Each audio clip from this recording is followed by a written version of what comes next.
કોન્ટ્રાક્ટરની ઘોર બેદરકારીને પગલે ડભોઈ પલાસવાડા રોડ ઉપર મોતનું જોખમ ઊભું થયું છે. ડભોઈ તાલુકાના પલાસવાડા ગામના રેલવે ફાટકથી આગળ એક તીવ્ર વળાંક પાસે રોડનું કામ લાંબા સમયથી અધૂરું છોડી દેવામાં આવ્યું છે. કોન્ટ્રાક્ટર અને માર્ગ મકાન વિભાગની આ ઘોર નિષ્કાળજીને કારણે ગમે ત્યારે મોટો જીવલેણ અકસ્માત સર્જાવાની ભીતિ સેવાઈ રહી છે. સ્થાનિકોના જણાવ્યા અનુસાર પલાસવાડા વળાંક પાસે હાઇવે પર લગભગ 5 ફૂટ જેટલો ઊંડો મસમોટો ખાડો ખોદીને એમ જ બિનવારસી છોડી દેવાયો છે.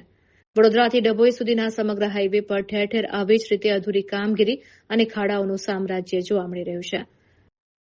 અકસ્માતગ્રસ્ત વળાંક હોવા છતાં ત્યાં પૂરતી લાઇટિંગ કે કોઈપણ પ્રકારના રિફ્લેક્ટર કે સાઇનબોર્ડ મૂકવામાં આવ્યા નથી, જેથી રાત્રે વાહનો સીધા ખાડામાં ખાબકે તેવી સ્થિતિ છે.